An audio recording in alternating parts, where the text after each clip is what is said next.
Aku gak mau, Pak. Mending kita langsung pulang aja. Tolak Nai saat Araf mengajaknya untuk ke lantai 2. Tapi saya mau ngajak kamu beli baju dan itu ada di lantai 2. Gak usah, baju Nai ada banyak kok, Pak. Jadi gak usah pakai beli baju segala. Araf menatap Nai yang berdiri di belakangnya sambil mencengkram jaketnya. Entah kenapa gadis itu tiba-tiba menolak ajakan ketika mereka sudah berada di depan eskalator. Padahal sebelumnya Nai setuju-setuju saja saat Araf mengajaknya untuk beli baju. Baju Nai memang lumayan banyak, tapi Araf bisa melihat kalau semua itu baju lama. Terlihat dari warnanya yang sudah kusam atau modelnya yang agak kolot. Karena itu Araf ingin membelikan istrinya baju baru, agar Nai bisa tampil lebih modis agar ayahnya atau orang lain tidak lagi memandang Nai dengan tatapan merendahkan. Tapi Nai menggeleng tegas. Bahkan matanya sampai berkaca-kaca. Nai gak mau naik tangga jalan, Pak. Nai takut jatuh. Bisik Nai dengan suara serak. Dulu Nai pernah pergi ke mall dan jatuh dari eskalator karena bajunya tersangkut. Hal yang membuatnya sampai berakhir di rumah sakit. Dan sejak itu dia jadi trauma. Tak berani naik tangga jalan itu lagi. Baginya lebih baik naik tangga biasa daripada mempertaruhkan nyawanya naik benda itu. Kamu kan udah besar, masa naik eskalator aja takut sih? Tanya Araf heran yang memang tidak tahu dengan rasa trauma yang dirasakan Nai. Pokoknya aku gak mau, Pak, sahut Nai yang kelewat kencang. Bahkan bibirnya sudah melengkung ke bawah, bersiap menangis jika Araf masih memaksanya. Baru melihat benda itu saja kepalanya sudah nyut-nyutan. Apalagi jika dia sampai jatuh beneran nanti. Araf menghela napas panjang. Bicara dengan Nai memang selalu tak pernah mudah. Pak Araf mau ngapain? Tanya Nai bingung saat Araf sedikit menjongkok ke hadapannya. Naik, perintah Araf. Naik kemana? Astaga, tulalipnya kambuh lagi. Naik ke punggung saya, biar saya gendong, jadi kamu gak akan jatuh. Jelas Araf sambil menahan diri agar tidak marah-marah kepada gadis itu. Dan tanpa pikir panjang, Nai langsung menempelkan dirinya ke punggung Araf dan melingkarkan tangannya di leher lelaki itu. Sudah mirip cicak. Janji ya jangan dijatuhin, Pak. Ucap Nai yang membuat sudut bibir Araf sedikit terangkat karena geli mendengar permintaan istrinya yang konyol itu. Araf lalu berdiri dan menggendong Nai naik eskalator. Mengabaikan tatapan orang-orang yang melihat aneh ke arah mereka. Buka mata kamu, perintah Araf karena sejak tadi Nai memejamkan matanya kuat-kuat sejak kaki Araf menginjak tangga. Bahkan Nai mendekapnya terlalu erat, membuat Araf sedikit tegang dibuatnya karena Araf bisa merasakan sesuatu yang kenyal menempel di punggungnya. Takut, Pak, cicit Nai. Mendengar itu, Araf mulai berpikir untuk menggoda Nai. Kalau kamu merem, saya lepasin tangan saya biar kamu jatuh. Araf pura-pura mengancam Nai dengan menurunkan tangannya yang sedang memegang kaki Nai, membuat Nai makin mengencangkan rangkulannya di leher Araf. Sialan, ini sih bukan aku yang ngerjain dia, tapi dia yang ngerjain aku. Batin Araf yang makin gugup. Jangan dijatuhin dong, Pak. Pak Araf kok tega banget sih mau jatuhin aku? Protes Nai dengan suara yang terdengar manja dan entah kenapa membuat Araf suka saat mendengarnya. Makanya buka mata kamu. Iya Pak, aku buka mata nih, sahut Nai sambil membuka matanya perlahan. Gak apa-apa kan? Aman-aman aja. Jadi gak ada yang harus kamu takutkan, ucap Araf lembut. Tapi Nai masih menggeleng. Enggak Pak, tetap serem. Araf mengembuskan nafas. Tapi dia tak merasa keberatan untuk menggendong Nai sampai mereka tiba di lantai 2, begitupun ketika mereka turun nanti. Setelah selesai berbelanja ini itu, Araf mengajak Nai untuk pulang. Tapi saat di tengah perjalanan, Araf menatap ke spion ketika merasakan tubuh Nai yang sepenuhnya bersandar ke punggungnya. Apalagi belitan tangan gadis itu di pinggangnya hampir saja terlepas. Pasti kecapean karena kebanyakan ngoceh, gumam Araf. Sambil memelankan laju motornya, Araf membenarkan posisi tangan Nai agar gadis itu tidak jatuh. Bahkan sebelah tangannya terus memegang tangannya agar Nai tak lepas. Dan begitu sampai di rumah, satpam yang sedang bertugas langsung menghampiri Araf. "Sini Dan, biar saya bantuin turunin Nonai," ucap lelaki berkumis itu. Mendengar lelaki lain menawarkan diri untuk menggendong Nai, Araf jadi kesal sendiri. Dia tidak akan rela jika istrinya sampai digendong laki-laki lain. "Pak Santoso, pegangin Nai bentar aja. Saya mau turun dulu," ucap Araf memberi instruksi dengan nada dingin. Iya Den." Pak Santoso lalu memegangi kedua lengan Nai saat Araf turun dari motor. Dan setelah itu, buru-buru melepaskan tangannya saat Araf sudah beralih meraih tubuh sang istri dan menggendongnya ala bridal style. "Pak Santoso, tolong bantu bawa barang-barang belanjaan aja ya Pak. Nanti taruh di meja ruang tamu aja," pinta Araf yang segera diangguki oleh Pak Santoso.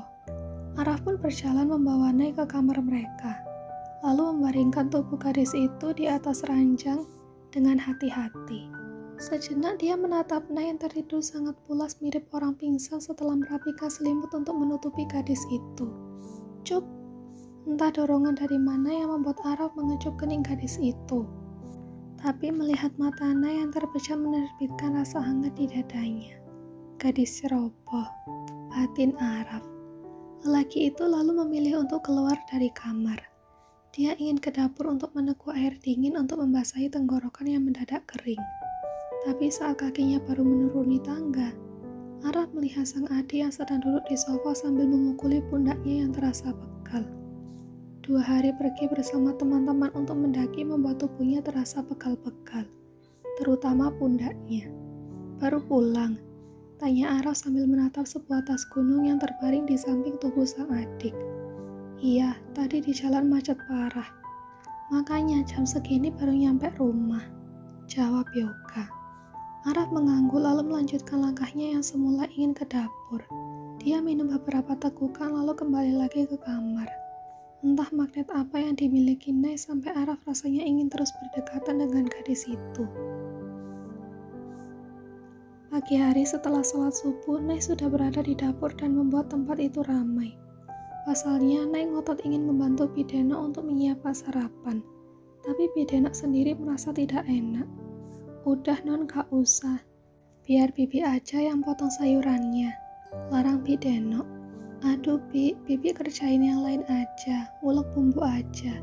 Sayuran biar Nai yang potong," jawab Nai yang tak mau menyerahkan pisaunya di tangannya kepada Bideno. "Ini kan kerjaannya Bibi Non, jadi biar Bibi aja yang potong sayurannya," bujuk Bideno yang merasa takut jika membiarkan istri anak majikannya itu membantunya memasak. "Ya udah ini." Nai lalu menyerahkan pisau itu kepada Bideno. Tapi sebagai gantinya dia sudah mengambil cobek dan ulekan, membuat Bideno kembali berkicau untuk melarang Nai mengulek bumbu. "Bibi mending potong sayuran aja daripada ngikutin Nai terus. Kalau gini nanti gak kelar-kelar buat sarapannya Bi," ucap Nai mengingatkan. "Tapi Non, Nai gak mau cuma duduk-duduk aja di rumah ini. Gak enak numpang di rumah orang tapi kitanya gak ngapa-ngapain." Bideno garuk-garuk kepala saking bingungnya bagaimana melarang Nai untuk tidak ikut membantunya di dapur.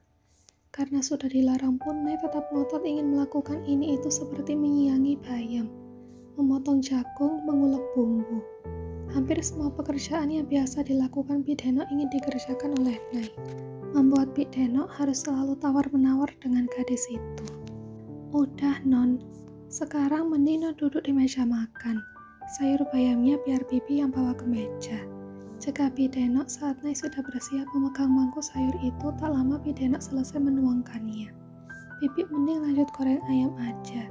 Ini biar Nai yang bawa," ucap Nai yang sudah mengangkut mangkuk sayur itu. Bideno sempat mencegat Nai agar memberikan mangkuk itu kepadanya. Jangan Non, biar Bibi aja yang bawa," cakap Bideno sambil merentangkan kedua tangannya agar Nai tak bisa lewat.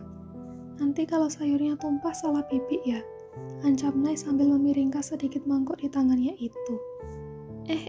Jangan dimiringin Non, nanti tumpah sayurnya," teriak Bideno takut. Makanya Bibi minggir. Tapi Bideno masih tak mau minggir juga. Dan saat tangan perempuan parubaya itu terjulur hendak mengambil mangkuk itu dari tangan Nai, dengan cepat Nai memiringkan tubuhnya lalu buru-buru lari dan bruk. "Au, panas!" Nai melotot kaget saat dia menubruk seseorang dan sayuran bayam yang dibawanya mengguyur kaki orang itu. Kerja tuh yang benar, ngapain sih lari-larian segala? Loh, Nay? Mendengar suara yang sangat dikenalnya, Nay lalu mengangkat kepalanya dan lebih terkejut lagi saat mendapati siapa yang berdiri di hadapannya saat ini.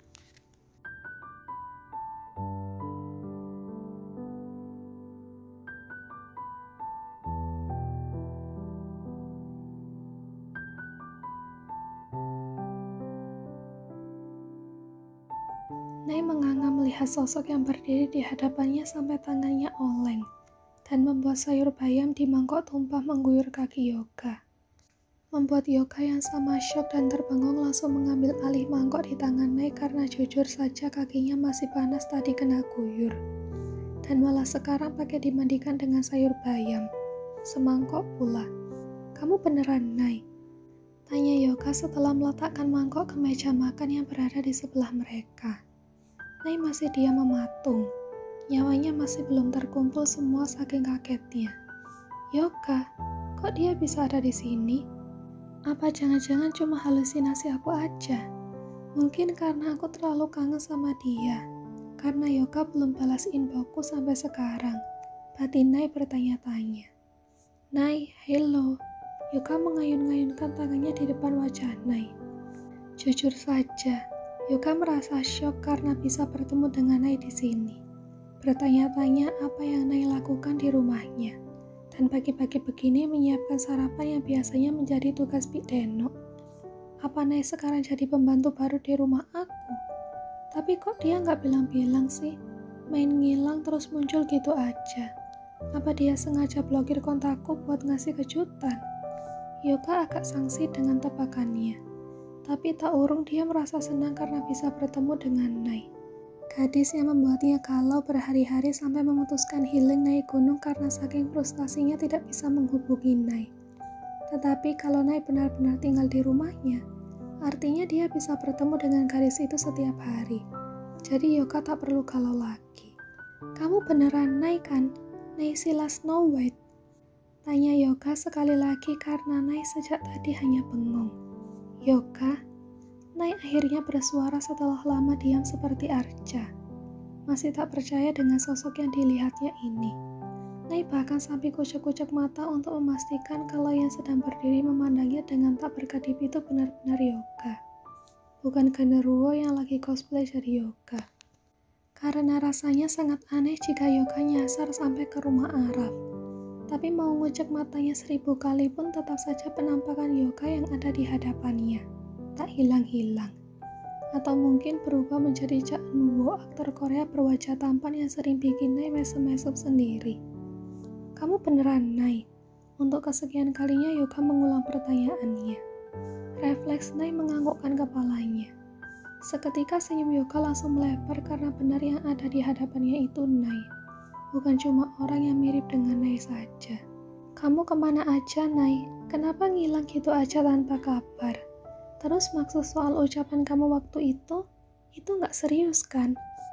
Yoga langsung memberondong Nay dengan banyak pertanyaan. Nay hanya diam, bingung hendak menjawab apa. Bukan karena Yoga terlalu banyak bertanya, tapi karena Nay tak tahu harus menjawab apa. Apalagi saat ini dia sedang berada di rumah lelaki yang baru menikah dengannya. Tak mungkin kan Nay bilang kalau dia menikah dengan Araf di depan Yoga. Itu aku kangen banget sama kamu yang dek. Mendengar panggilan sayang Yoga malah membuat kedua tangannya jadi tremor. Tapi Yoga malah mengira kalau ekspresi Nay yang kaku seperti ini pasti karena Nay sedang tegang. Lalu bertemu langsung dengan Yoga. Nay, baru saja Yoga hendak mengangkat kedua tangannya untuk memeluk Nay. Suara bariton yang memanggil nama Nay membuatnya menoleh. Nay yang namanya dipanggil juga berusaha menoleh dengan berat hati mirip orang yang tidur salah bantal. Kepalanya susah sekali untuk digerakkan. Lalu mendapati Araf yang sedang mengelap wajahnya dengan handuk kecil yang bergantung di lehernya. Araf baru pulang setelah lari pagi keliling komplek. Dia sengaja ke dapur untuk mencari Nay sekaligus mau minum. Butuh mengisi asupan mineral setelah berkeringat cukup banyak. Tapi kemudian Nay kelakapan sendiri saat menyadari lantai yang dipijaknya basah. Ya ampun, sayurnya tumpah. ucap Nay sambil menutup mulutnya menyadari kecerobohan 3 menit lalu. Araf yang baru mau berjalan menuju kulkas langsung menghampiri Nay. Kok bisa tumpah sih? Tanya Araf. Nay menggeleng. Tadi pas aku mau taruh ke meja nggak sengaja nubruk. Nay tak melanjutkan ucapannya dan menatap ke arah Yoga tanpa mengangkat kepalanya yang sedang tertunduk menghadap lantai. Araf menghembuskan nafasnya memahami situasi yang terjadi. Istrinya itu memang agak seleporan. Ya udah, kamu cuci kaki dulu kalau gitu. Lantainya biar saya minta Pidana untuk membersihkannya, ucap Araf. Nay dengan cepat mengangguk lalu berjalan menuju kamar mandi. Kalian udah kenalan? Tanya Araf tak lama setelah Nay keluar dari kamar mandi. Nay tak menjawab, hanya menatap Araf penuh tanya. Sementara Araf berpikir Nay pasti bingung siapa pemuda yang ditubruknya tadi. Karena Yoga memang baru pulang kemari sehingga Nay tak melihat Yoga saat makan malam. Gadis itu juga sudah tidur saat Yoga sampai di rumah semalam. Yoga, ini Nay istri abang, ucap Araf sebelum Yoga sempat membuka mulutnya. Dan Nay ini Yoga, adik saya. Dek, Nay dan Yoga saling pandang lalu, bruk. Nay, Araf berteriak panik karena tiba-tiba saja Nay langsung jatuh pingsan. Araf langsung terjongkok untuk menggendong Nay. Tapi di saat bersamaan Yoga juga melakukan hal yang sama. Biar aku aja bang yang gendong, ucap Yoga yang hendak mengambil alih tubuh Nay ketika Araf baru saja meletakkan tengkuk Nay di lengannya. Gak usah, biar abang aja, tolak Araf. Tapi abang pasti capek habis olahraga. Jadi biar aku saja yang bawa Nay. Yoga masih ngotot ingin menggendong Nay. Tapi itu membuat Araf menatap sang adik dengan heran bercampur kesal. Alasan yang disampaikan Yoga sungguh tak masuk akal. Lagian tubuh Nay yang seperti papan penggilasan ini tak ada apa-apanya sampai Araf tak sanggup menggendong istrinya itu sendiri. Dan membiarkan laki-laki lain yang menggendong Nay. Abang gak capek, lagian Nay ini kan istri abang. Jadi udah jadi kewajiban abang sebagai suami untuk mengurus Nay. Tegas Araf yang menatap dingin Yoga. Mendengar ucapan Araf yang mengingatkan Yoga soal status lelaki itu dengan Nay membuat Yoga mau tak mau harus mengalah. Dia berdiri dan memberi jalan bagi Araf untuk menggotong tubuh Nay ke kamar. Dengan segera Araf membawa Nay menuju kamarnya. Lalu begitu masuk dia langsung menutup pintu agar Yoga yang berjalan mengekorinya tak ikut masuk juga. Entah kenapa Araf merasa ada yang aneh dengan sikap sang adik. Belum lagi Nay yang langsung pingsan saat bertatapan dengan Yoga. Tok tok tok, bang, Nay baik-baik aja kan? Suara ketukan yang lebih mirip kedoran di pintu kamarnya dan pertanyaan Yoga terdengar mengusik Araf yang baru meletakkan Nay di atas ranjang. Tok tok tok, bang, Nay gak kenapa-napa kan? Tok tok tok, bang, Nay gimana? Beneran baik-baik aja kan?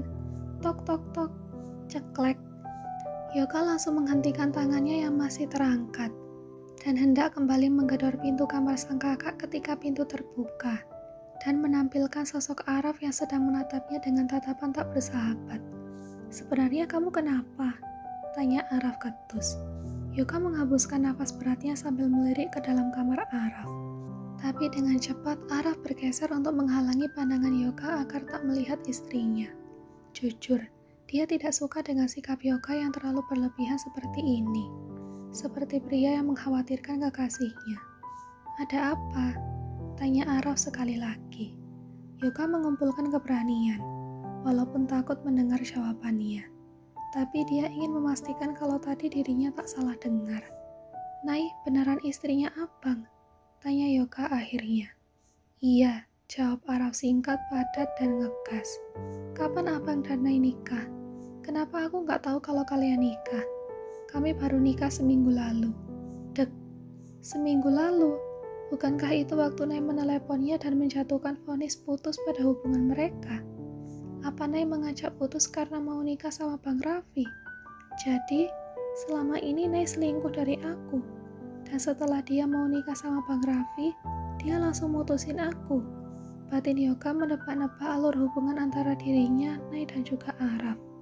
Ketika Yoga tampak sedang kebingungan, Araf menoleh ke belakang saat mendengar suara dari kasur. Lalu dia melihat Nay yang berusaha duduk sambil mendesis memegang kepalanya. Buru-buru Araf menghampiri gadis itu. Kamu baik-baik aja? Apa ada yang sakit? Kepala kamu mungkin? Tanya Araf memastikan. Rautnya nampak khawatir sekali. Nay menggeleng lalu pandangannya menatap ke arah pintu.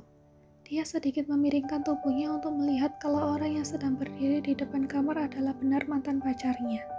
Itu beneran Yoga? Tanya Nay tanpa sadar. Araf yang mendengar pertanyaan Nay mengernyitkan kening. Kamu kenal sama Yoga, Nay? Tanya Araf heran. Nay diam saja. Wajahnya masih kelihatan pucat. Syok karena bertemu dengan Yoga dan tahu status sang mantan yang sekarang menjadi adik iparnya. Mungkin kalau dijadikan novel ceritanya dan Yoga, akan cocok diberi judul Mantanku Ternyata Adik Suamiku, atau Adik Iparku Adalah Mantanku. Sementara Yoga menatap keterdiaman Nay dengan kecewa. Merasa sakit hati karena berpikir kalau selama ini Nay berselingkuh darinya. Dan parahnya dengan Araf, kakak kandung Yoga sendiri. Tak mau terlihat seperti orang yang sedang ikut acara uji nyali dan diminta melambaikan tangan ke arah kamera. Jika sudah tidak sanggup menahan patah hati, akhirnya Yoga pergi meninggalkan kamar sang kakak dan istri barunya. Nay, kamu kenal sama Yoga? Araf kembali mengulangi pertanyaannya. Nay menggelengkan kepalanya, tapi sayangnya Araf tak percaya. Ekspresi gadis itu terlalu ketara bohongnya. Jangan bohong, Nay. Saya yakin kalau kamu sudah kenal dengan Yoga sebelumnya, ucap Araf dengan nada tegas. Nay menundukkan kepalanya. Mau tak mau dia mengangguk, karena mau bohong pun juga percuma. Dia itu pacar aku yang aku putusin karena Pak Araf maksa aku buat nikah sama bapak. Jawab Nay dengan suara super pelan yang masih bisa didengar oleh Araf. Araf bahkan bisa menangkap nada tidak rela dalam ucapan Nay. Pacar kamu? Araf mengulang ucapan Nay, memastikan kalau telinganya tak salah dengar. Nay kembali mengangguk dengan bibir mencucut, membuat dada Araf terasa panas. Jadi maksud kamu, Yoga itu orang yang mau kamu kirimin foto salah alamat itu? Tanya Araf dengan rahang mengetat.